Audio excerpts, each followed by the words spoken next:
So, my people, this matter of Sheikh Ahmad Gumi don't calm down small, but it's still shaking table across the whole country. The man talk again, and this time, it's serious.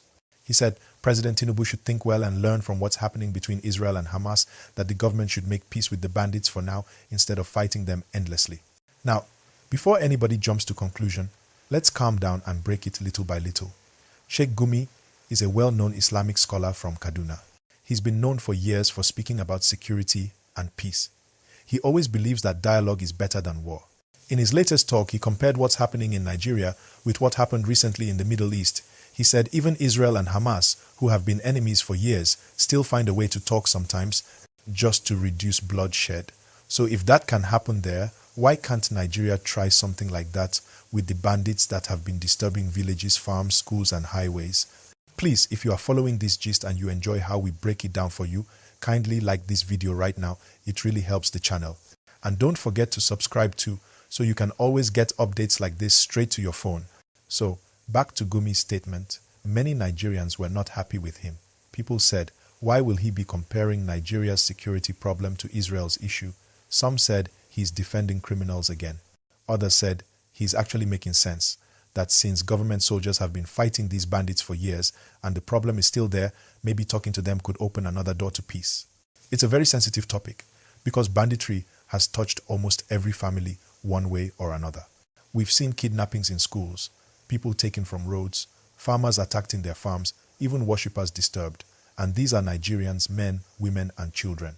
So when Gumi says government should talk to them, many victims feel insulted because they want justice first before peace. But Gumi's argument is that without peace, justice can't even be stable. He says dialogue doesn't mean forgiveness, but it can stop the killing first. And you know what, my people? This is not the first time Nigeria will talk about negotiating with armed groups. Remember the Niger Delta militants years ago? Government at that time started a dialogue, and even though it had its problems, it helped reduce violence in that area. Some people came out of the creeks, dropped their guns, and joined training programs or went back to school. So some experts believe if that worked before, maybe it can also help now if it's done properly with the right people and right monitoring.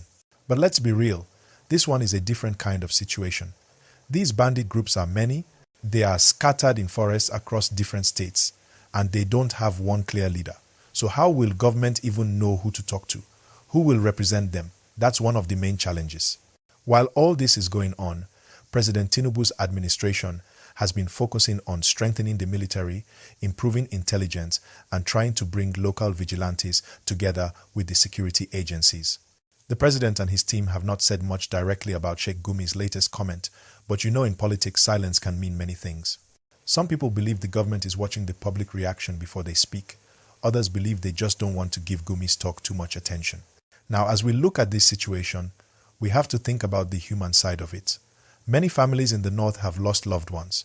Some children can't go to school again. Farmers can't go to their farms. And in some communities, people are already negotiating on their own just to stay alive. They pay bandits money so that they can go to farm safely. That's not peace, that's fear. That's why Gumi said government should be the one leading negotiation, not private citizens, so that there can be structure and order. But again, people are asking, what about justice? You see, that's the biggest question.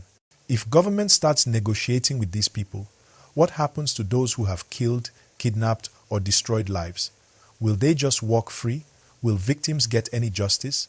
These are deep moral questions, and honestly, no simple answer exists. That's why this topic keeps dividing opinions. Let me pause small here and remind you again, if you like how I'm explaining this gist, please take 1 second to like this video right now. It helps the YouTube algorithm show this gist to more Nigerians and keep you updated on every news story that drops. And make sure you subscribe so you don't miss any of our next updates. Alright, let's go deeper. Sheikh Gumi also made a point that in every conflict, no matter how bad, at some point, people must talk. He said war doesn't last forever, that dialogue must happen eventually. He believes that instead of waiting until the problem becomes bigger, it's better to start talking now. He used examples from history, like how some countries that once fought each other now trade and cooperate today. That's part of his logic. But again, critics say his approach ignores the pain of victims. They say it's not fair to ask people to sit and talk with those who made them cry. They argue that government should first focus on capturing and prosecuting the main bandit leaders, then maybe later consider rehabilitation for others who surrender.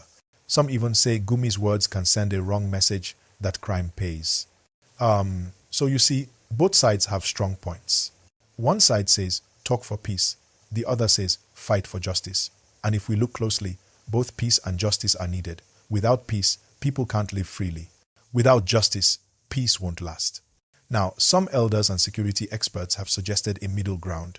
They said government should create a national framework for dialogue, not just random peace talks. For example, first identify local leaders who truly know these groups, then find community mediators, create conditions for surrender, but make sure everyone who committed serious crimes faces court. They believe this way, peace and justice can move together.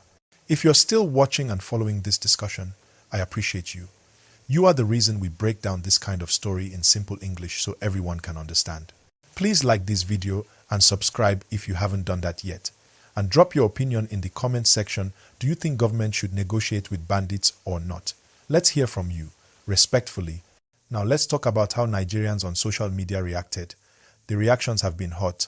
Some people said Gumi should focus on preaching peace to the bandits instead of advising the president. Others said, at least he is saying something, instead of pretending the problem doesn't exist. Hashtags like #No Peace with Bandits and #Talk for Peace started trending as Nigerians argued both sides. It shows how divided the nation is on this issue. There's also something interesting. Some observers said that Sheikh Gumi might just be trying to draw attention to how bad things have gotten. They said maybe he is using this controversial statement to make government and citizens start discussing solutions. Whether that's true or not, we can't deny that it worked because everyone is now talking about it. And while we're on that, we should also look at how this affects President Tinubu's image. This administration has been promising to end insecurity. So, any suggestion that seems to show weakness, like negotiation, might not sit well with those who want tough action. But leadership sometimes means doing the hard thing even when people don't like it. So, it's not an easy call.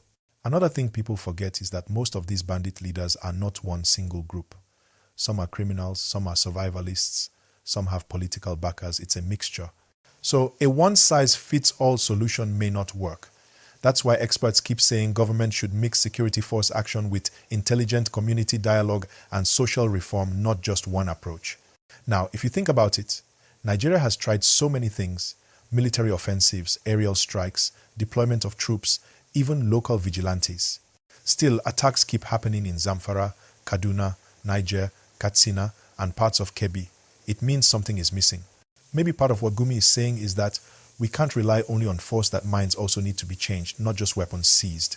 So, maybe it's time for the government to study this carefully, not to follow everything Gumi said, but to ask, what can we learn from it?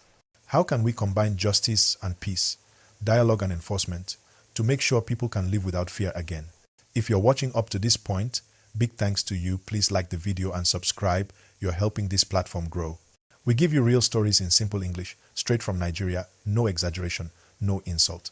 So now, let me ask you, do you think Sheikh Gumi is wrong or right to call for dialogue? Do you think government should sit with those people?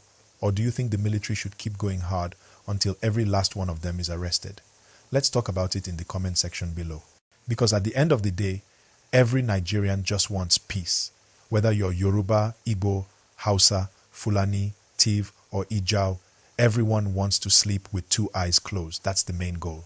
So maybe it's time to start looking for real, practical ways to reach that peace without losing justice and without giving up our nation's dignity. And that's the gist of it. The Sheikh's statement might sound shocking, but it has made everyone talk again about one big question. What kind of peace do we want, and what price are we willing to pay for it? Before we round up this gist, if you haven't liked this video yet, please do that now. It takes just 1 second. Subscribe too, because we are going to follow this story closely. Any new development from the presidency or security agencies will bring it straight to you in clear English so you understand it easily.